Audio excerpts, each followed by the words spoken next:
homepage fans, what's up? Yeah, pretty much, yeah.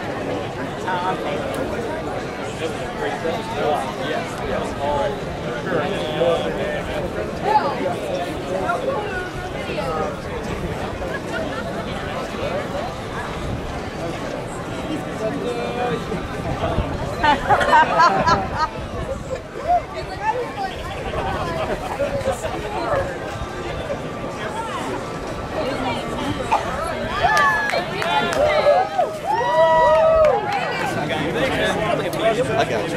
Probably similar to you, is my guess. Right here. Brandon. Hey. I'm from Iowa. Oh yeah. All right. Cool, bud. Did you get hit by it? Okay, let's go look at that. Elena Huffman, Sam Huntington, and of course, Brandon Ross.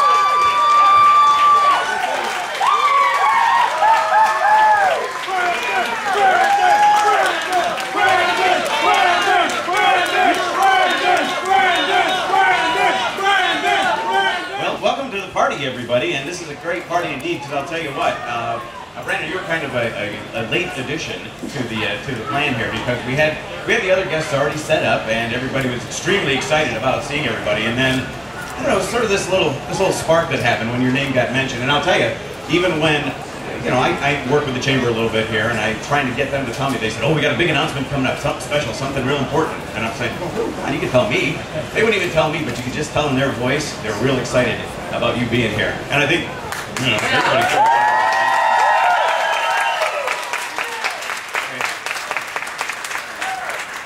So we're going to keep this relatively informal. We're going to have a lot of fun. We've got a lot of questions out here, I'm sure. He brought his own paparazzi along here.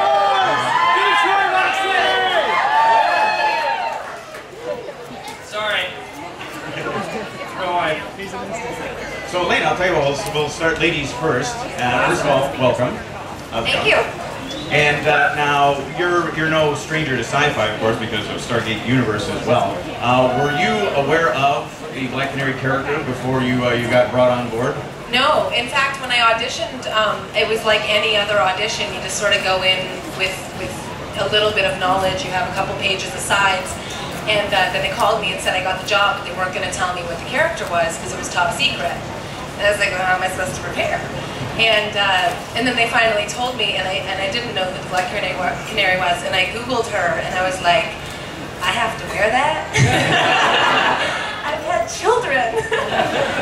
And but they custom made the costume, and yeah, it was awesome. I love her. She's a great character. Now, as far as you're concerned, Sam, when it came time to step into the role of Jimmy Olsen, and obviously you knew all about the Jimmy character and everything. Yes, yeah.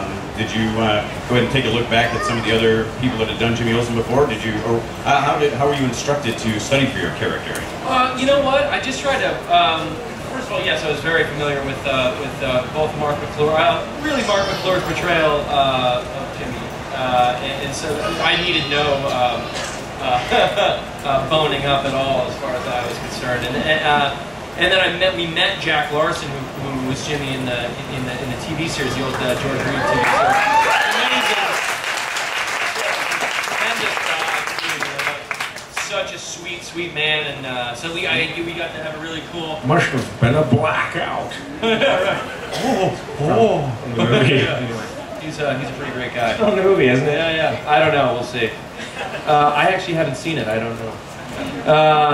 But yeah, we got to play a scene with him, and so that was really fun in the bar, and then we, I just tried to take as much of myself as I could to the role, because I kind of felt like I was made to play it, and so I lucked out. I lucked out. I got the job, which rarely happens. Oh, stop! Stop! All right, you guys. Now, speaking of born to play the role, Brendan, let's talk. I really wanted to play Jimmy Olsen. Yeah, I understand it was that close. We were originally taken for each other's roles, and I don't know what happened. Now, I mean, it's so obvious to all of us when we got the announcement that you were cast in the role, and we saw the initial pictures of you as Clark and as Superman, that, yep, that's the guy, all right. But for you, how long was it from the first time that you heard about the audition to when you finally found out? Because it was, It was about 6 or 7 months. My first initial inkling about the movie was I just auditioned for another TV show, actually, that Mick G, who was the then director, his producing partner saw me and thought maybe I had a good look for Superman, which he was doing, and mentioned me to him, and that kind of got the meeting, and then through a lot of change, 7 months later, finally I got the role. Was it like a painful 7 months? Was it like yes. birth? You know, I mean, yes, because I screen tested once for Mick G along with I think 4 or 5 other guys, and then when news came that he was no longer on the project, it seemed like it was falling away, and so to be this close and then to have it all go away was kind of heartbreaking. But then a month and a half later, it was resurrected by Bryan Singer, and thankfully, and you know, here we are. Yeah.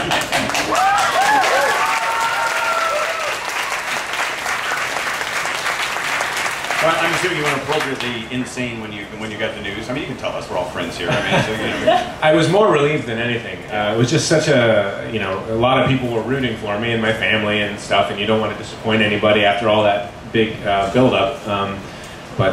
Yeah, I was in the producer's office actually and got the call. Just waiting for the call, just kind of that last little nail in the coffin, I guess, to finalize it. And so then I called my mom and dad, and my mom screamed, and yeah, so they did all the screaming. Screaming, okay, that's good. As long as there was screaming involved, I'm good with that. Okay, we're gonna go and open up to some questions as well. I don't suppose anybody has any questions for any of these guys. Oh, what do you know? Our lovely Supergirl is going to be whooshing around here with a microphone to help out. So, we got this gentleman with the gentleman with the Superman shirt over here. That whittles it down a little bit. Yeah. My question is directed to you, Brandon. What was it like putting the suit on for the first time? Well, that's an interesting question because I haven't thought about this before, but I actually wore another version of the suit before I wore the version in Superman Returns. There was a Mick G suit. And so that was really my first time in a Superman suit, and that was a bizarre thing because it was kind of like a really plasticky prototype that they really rushed it, and I put it on and they left me, and I'm just standing in a room going, okay, what do I do now? So I sat down and picked up a magazine. My legs crossed, sitting there reading a magazine going, this is the strangest thing in the world. So it was a little shocking, kind of awe-inspiring. So what were the differences in the suit? Because they were dramatic. Yeah. I mean, that suit was really just a prototype, and it was about that thick, and it was a material that didn't really move. It was just crunchy and weird. This was what I ended up wearing was spandex. Milliskin. This gentleman knows. Which was much more breathable. So, as far as comfort in the suit, you were okay for the most part? Even flying for the most part. The flying was really challenging because I had a harness on, and so the harness and everything else kind of made the whole suit a big rubber band. So, raising my arm, being horizontal. Unless you're going straight up, then it would be vertical. Being horizontal, and having to raise your arm, having all the whole weight of the suit kind of stretched against you was a bit of a challenge, but you know, all part of the job. Now, Elena, your costume was nowhere near as restrictive, or was it? Were there challenges with your costume as well? You know, the challenge of my costume is, believe it or not, my heels always get stuck in my fishnets when I fight. I hate when that happens. It's very odd. You're like in the middle of a spin kick, and you're like, oh, we gotta cut. My heel's caught. So they didn't do the bustier, they did it like a tank top, so that was a lot more comfortable for me. And we shoot in Canada. It's very cold in the winter, in fishnets and no pants. But other than that, it's okay. The physical aspects of the role, though, because you're talking about the fighting and everything, how was the suit any problem with that? And what sort of training did you have for the physical aspects of the shoot? Smallville, as you guys know, who watches Smallville here? So nobody then. Yeah. They of course do tons of stunts, tons of wire work, tons of effects, and it's built into the schedule every week. So the stunt team is really great about like trying to get you to do stuff. I mean, they'll walk up to you in the middle of rehearsal and be like, "Hey, you want to learn how to throw knives?" And you're like, "Yeah." We're gonna do some flips and some wire work, and so you'll just kind of go over in a corner and get hooked up to some harnesses and wires and be thrown around by like 5 guys. It's a lot of fun, and it's a little bit challenging. I do have a stunt double, so all the fancy stuff is usually not me. I usually initiate a lot of it, and then they go in with my stunt double and sort of make it all look really pretty. And at the end you go, ta-da! Yeah, right? Okay. yeah. I like flip into it and be like, ha. That was pretty good. That was just good. You really kind of get the sense of the reality that you tried to bring to the role. Yeah, right. Yeah. Now, costume-wise for you, probably the roughest thing was getting used to doing the bow tie, right? They tied it for me. Oh, they Yeah, it would have looked like spaghetti on my face. It would have looked terrible. So you didn't have a stunt bow tie or anything? No, in fact, it was so interesting though. They were so anal about it, and I remember Brian being really specific that he wanted it to be an actual, real bow tie. It's actually the one thing I kept from the movie. Yeah, I have a little shadow box. Yeah, turn these cameras off for a second here. What's that? I stole it. I stole it. Stay in school. But I have it. It's very cool. Yeah. Anyway, not much restriction. It was pretty breathable. My fighting was minimal. So, lucky.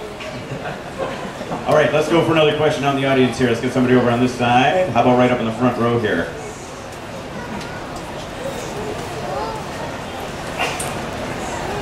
Okay, this question is for all 3 of you. So you guys all played many different characters. So I was wondering, what was your most challenging role and why? Elena, you go first. Ladies first. Oh, thank you. Yeah.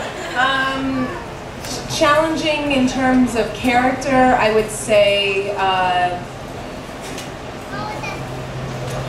the Black Canary, because there's all the physical aspects, and then because we sort of, in Smallville, she was never really introduced, and there was no mythology, and it was sort of hinted at that she was part of the Justice League, and that she and Ollie had this relationship, and then it never really filtered through. So we kind of had to play that, but not. So that was a little bit challenging. And then Stargate, just because it was my longest run on a TV show, and the challenge in that was trying to turn the Atlantis fans to like us. That was hard. And it's still challenging. There was this role I played in high school in a play. No, I'm just kidding.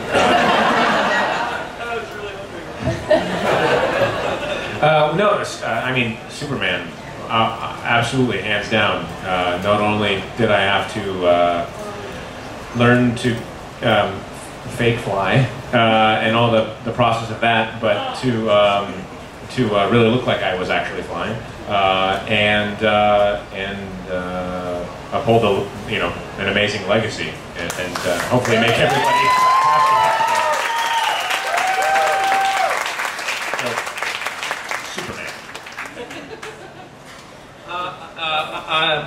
I'm on a TV show called Being Human right now. Thank you all very much. And it's really hard. It's awesome because at the end of the day, I love the show, and I think that all the hard work is warranted.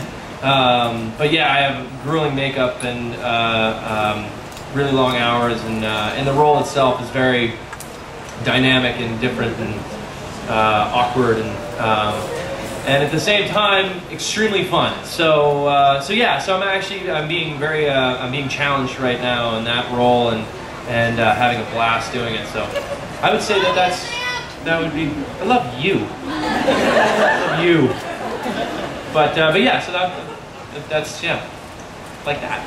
Awesome. All right, how about another question? Who's got one? Let's go right here in the front row. How's that? Hi, Sam. Hey. Since I mentioned earlier that I liked you in Detroit Rock City, I was wondering, are you a Kiss fan? Because I'm a Kiss fan. I'm glad you're a Kiss fan. All right, because they call me Dr. Love. Kiss Army. They actually call you Is that who? I've always wondered who that song is written about. Gene Simmons.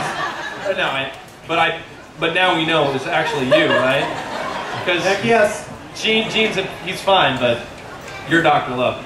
I wasn't really. I was like 16 when we made that movie, 16, 17. So I was relatively well versed in classic rock at that point, but I hadn't really developed a real love for it yet. And since then, oh yeah, huge. Yeah. And I respect what Kiss is. You know what they are. I mean, they're kind of an amazing phenomenon. So. Yeah.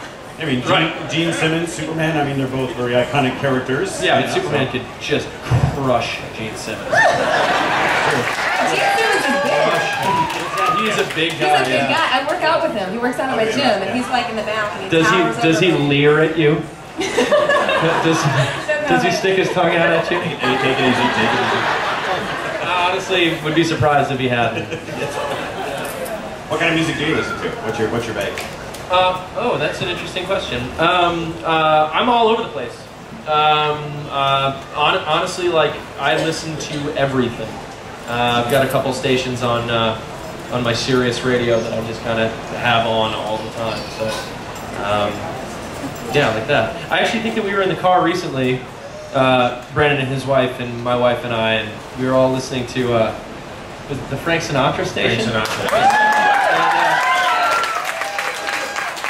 And we were all saying, what was it? You had a funny story. It was like you were driving along and you were driving. I think it was when you were on the East Coast. No, it was when I was getting married. We were driving up to get married, and we realized we'd been listening to the Frank Sinatra channel for an hour, and we're like, when did we start listening to Frank Sinatra? But it's very soothing on a long drive. So. It also puts a baby to sleep. Yeah.